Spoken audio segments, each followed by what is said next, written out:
Estamos meditando agora no livro de Jeremias, hoje capítulo 34. Vamos pedir a direção? Senhor Jesus, fale conosco, eu peço a Ti, e que a Tua palavra seja a lâmpada que ilumina o nosso caminho. O Senhor é a luz do mundo, né? Então que a Tua luz esteja dentro de nós. Em nome do Senhor Jesus eu peço também, já agradeço. Amém. Versículo 1. A palavra que do Senhor veio a Jeremias, quando Nabucodonosor, rei de Babilônia, e todo o seu exército e todos os reinos da terra que estava sob o domínio de sua mão, e todos os povos pelejavam contra Jerusalém e contra todas as suas cidades, dizendo: Assim diz o Senhor, o Deus de Israel. Vai e fala a Zedequias, rei de Judá, e diz-lhe: Assim diz o Senhor. Eis que eu entrego esta cidade na mão do rei de Babilônia, o qual queimá-la a fogo. E tu não escaparás da sua mão, antes certamente será preso e entregue na sua mão. E teus olhos verão os olhos do rei de Babilônia, e ele te falará boca a boca, e entrarás em Babilônia. Todavia, ouve a palavra do Senhor, ó Zedequias, rei de Judá. Assim diz o Senhor acerca de ti: não morrerás à espada, em paz morrerá, e conforme as queimas para teus pais, os reis procedentes, que foram antes de ti, assim queimarão para ti, e prantear-te-ão, dizendo: Ah, Senhor, eu disse a palavra, disse o Senhor. O comentário do 1 ao 4, não morrerá a espada. O Altíssimo ordena a Jeremias a falar a Zedequias que naquela altura nada livraria Jerusalém de Nabucodonosor, pois ele mesmo já havia entregue em suas mãos. O rei de Judá, no entanto, poderia evitar o prolongamento da aflição do povo ao se submeter ao jugo babilônico. Ele poderia também evitar uma morte violenta se obedecesse ao que Deus dizia por intermédio de Jeremias.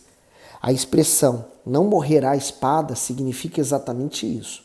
No entanto, por desacatar a ordem divina, Zedequias seria preso por Nabucodonosor durante a invasão de Jerusalém. Além disso, veria seus filhos morrerem antes de ter os olhos vazados pelo rei caldeu. Depois seria levado como prisioneiro à Babilônia, onde morreria. E aí você vê que a desobediência iria custar muito caro, né? E hoje não é diferente, né? Quando a pessoa decide desobedecer a Deus, ela vai pagar um preço muito caro. No 6, e falou Jeremias, o profeta, a Zedequias, rei de Judá, todas essas palavras em Jerusalém, quando o exército do rei de Babilônia pelejava contra Jerusalém e contra todas as cidades que restava de Judá, contra Laquis e contra Zeca, porque estas fortes cidades foram as que ficaram dentre as cidades de Judá. A palavra que do Senhor veio a Jeremias depois que o rei Zedequias fez aliança com todo o povo que havia em Jerusalém para lhes apregoar a liberdade, que cada um despedisse livre o seu servo e cada um a sua serva, hebreu ou hebreia, de maneira que ninguém se fizesse servir deles, sendo judeus seus irmãos. E obedeceram todos os príncipes e todo o povo que havia entrado na aliança, que cada um despedisse livre o seu servo, e cada um a sua serva, de maneira que não se fizesse mais servir deles. Obedeceram, pois, e o soltaram. O comentário diz: apregoar a liberdade. A lei mosaica determinava que a pessoa que se tornasse escrava por não conseguir saldar sua dívida deveria ser liberta no 7º ano. Contudo, o povo não mais obedecia a este preceito. Ao contrário, o tratamento aos trabalhadores era abusivo, os pagamentos eram injustos e a escravidão era contínua. Ao ser repreendido pelo profeta, o rei Zedequias entrou em acordo com os príncipes e com os habitantes de Judá para que todos os escravos fossem libertos. Aí você vai entendendo por que da situação de Israel ter chegado como chegou, né? A ganância, né? O desejo pela cobiça, né? Pelo dinheiro, pelas riquezas, fez eles serem então muito orgulhosos, prepotentes. No 11. Mas depois se arrependeram e fizeram voltar os servos e as servas que havia despedido libertos e os sujeitaram por servos e servas. O comentário diz assim: depois se arrependeram Enquanto os judeus estavam em aperto pelo cerco da Babilônia, eles obedeceram rapidamente a Jeremias quanto à lei que determinava a libertação dos escravos. Mas quando receberam alívio temporário dos inimigos, eles se esqueceram da ordem do Senhor e se prenderam novamente. Ao invés de se arrependerem do mal que havia praticado por anos, se arrependeram do único bem que tinha acabado de fazer. Isso aconteceu porque a verdadeira motivação dos seus atos não era a submissão ao Todo-Poderoso, e sim a ambição para obter os seus favores.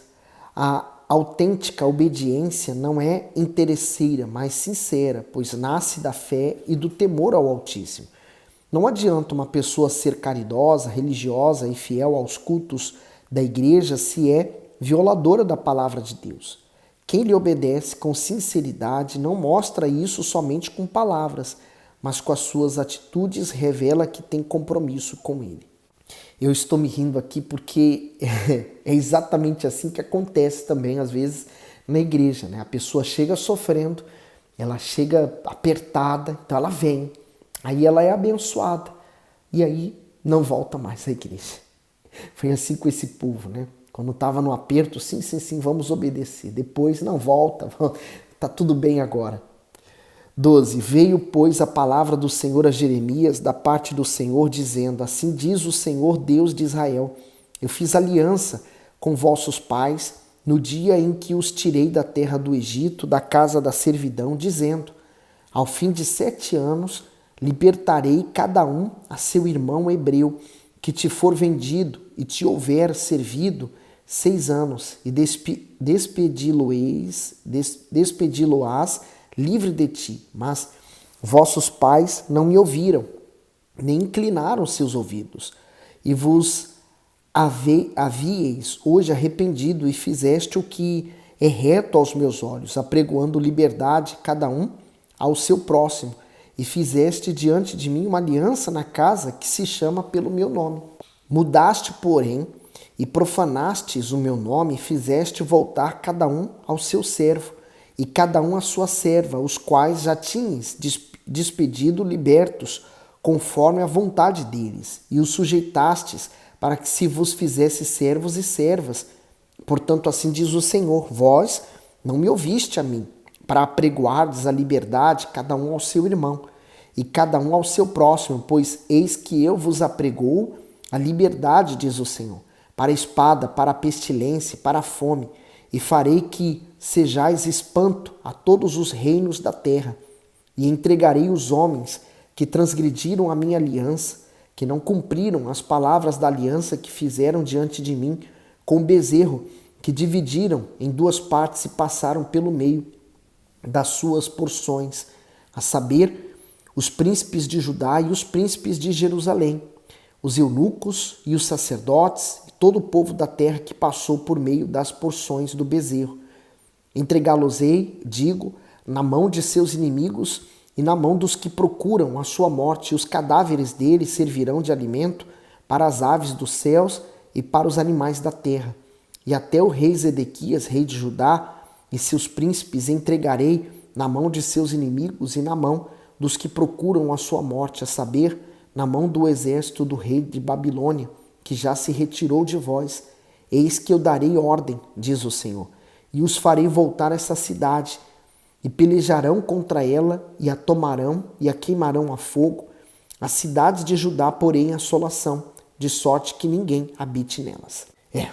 Eles iriam pagar o preço, né? Quem planta, colhe. O bispo começa com um comentário em Jeremias capítulo 35, diz assim: o Recabias e a lição. O Altíssimo usou o exemplo dessa tribo nômade para mostrar ao seu povo o quanto este falhava em sua fidelidade espiritual. Os recabitas haviam recebido de seus ancestrais, inclusive de Jonadab, instruções específicas quanto ao seu modo de viver. E apesar do tempo, das tentações e das dificuldades, nunca se desviaram do legado deixado por ele. Ao contrário, permaneceram fiéis às suas orientações. Já o povo de Judá, que recebia conselhos do próprio Deus eterno, ignorava a sua voz. Da mesma forma, quantos defendem tradição familiar, partido político, religião ídolos ou time de futebol com tanto afinco, mas são fracos e medrosos com respeito à fé e aos preceitos sagrados. A fidelidade de um povo ao seu líder chamou a atenção do Senhor, porque era assim que desejava que Israel agisse com ele. E aí vamos embora. A palavra que do Senhor veio a Jeremias nos dias de Joaquim, filho de Josias, rei de Judá, dizendo: vai à casa de recabitas e fala com eles e leva-os à casa do Senhor, a uma das câmaras, e dá-lhes vinho a beber. O comentário: vai à casa. Os recabitas não eram descendentes de Jacó, mas do povo queneu. Originalmente, eles habitavam nas terras de Midian, mas depois se juntaram a Israel rumo a Canaã. Lá passaram a habitar no deserto da Judéia e em regiões distantes das grandes cidades para conservar os hábitos simples e principalmente os valores dos seus antepassados. Continuando no 3. Então tomei a Janias, filho de Jeremias, filho de Abazinias e seus irmãos, e a todos os seus filhos e toda a casa de recabitas, e os levei à casa do Senhor, à câmara dos filhos de Anã, filho de Gigdalias, homem de Deus, que estava junto à câmara dos príncipes, que ficava sobre a câmara de Maceias, filho de Salum, guarda do vestíbulo. E pus diante dos filhos da casa dos recabitas taças cheias de vinho e copos, e disse-lhes: bebei vinho. Porém eles disseram: não beberemos vinho, porque Jonadab, filho de Recabe, nosso pai, nos ordenou, dizendo: nunca jamais bebereis vinho, nem vós, nem vossos filhos. Então, quer dizer, eles guardavam, digamos assim, uma lei, né? E olha só, Deus mandou que eles fossem lá na casa de Deus e bebessem vinho. Quer dizer, vários argumentos que pudessem ou justificariam que ele bebesse. No 7. Não edificareis casa, nem semeareis semente, nem plantareis vinha, nem a possuireis, mas habitareis em tendas todos os vossos dias, para que vivais muitos dias sobre a face da terra em que vós andais peregrinando. Obedecemos, pois, a voz de Jonadab, filho de Recabe, nosso pai, em tudo quanto nos ordenou, de maneira que não bebemos vinho em todos os nossos dias, nem nós, nem nossas mulheres, nem nossos filhos, nem nossas filhas.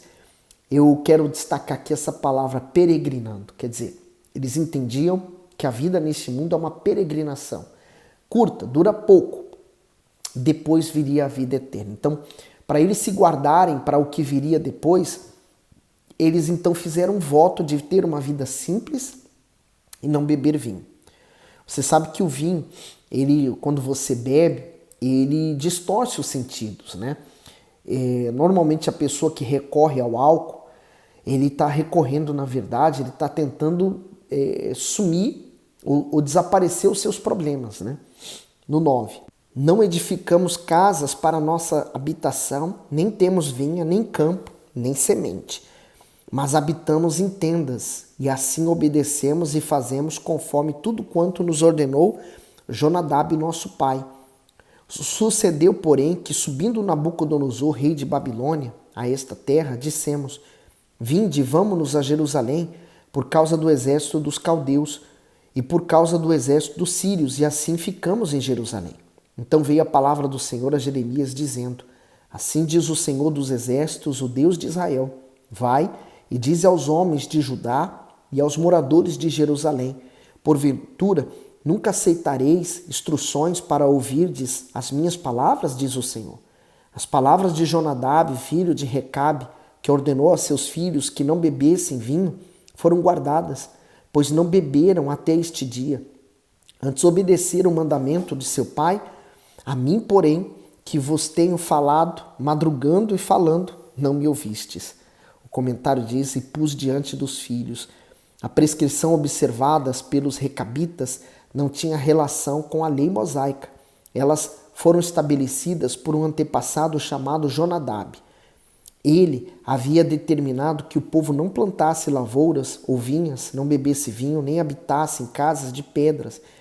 Mesmo que o avanço da sociedade judaica onde eles viviam inseridos, os recabitas permaneceram fiéis aos ensinamentos que receberam. Eles habitavam em tendas de forma nômade, eram abstêmios e sobreviviam apenas com os seus rebanhos. Só mudaram de terra, indo em direção a Jerusalém, porque não tinha alternativa. Para evidenciar essa fidelidade admirável dos recabitas, Deus mandou Jeremias testá-los.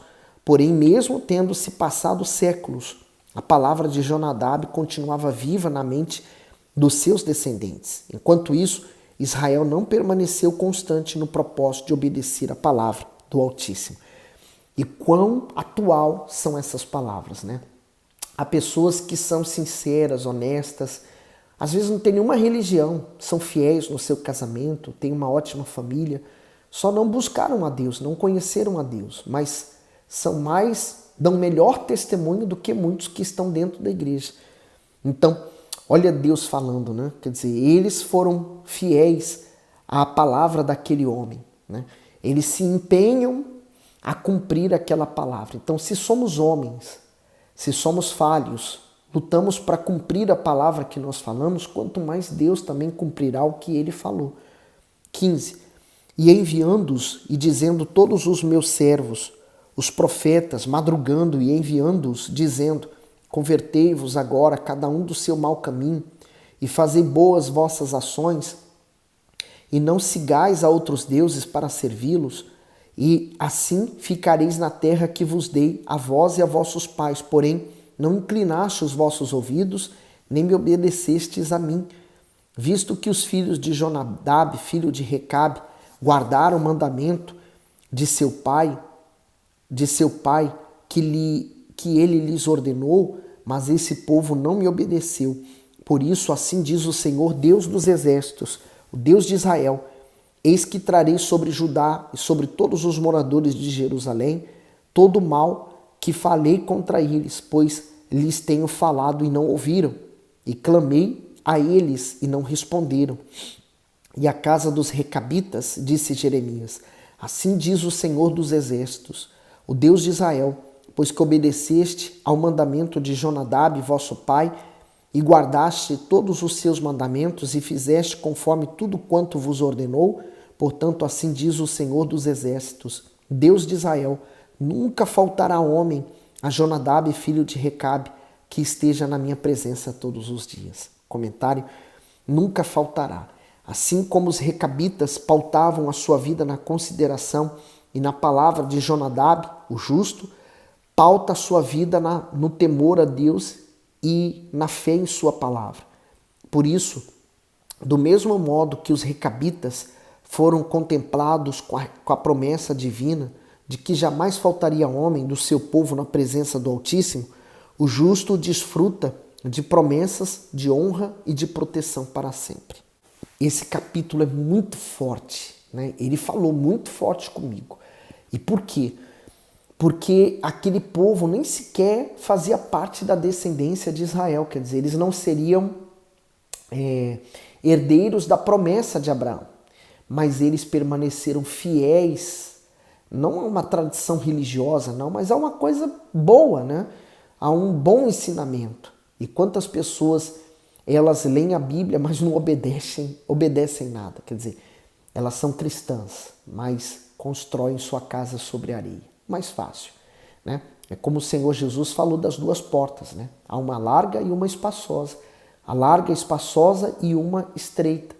A espaçosa conduz para a morte, mas a estreita para a vida. E quantas pessoas que hoje estão dentro da igreja, mas preferem a porta larga?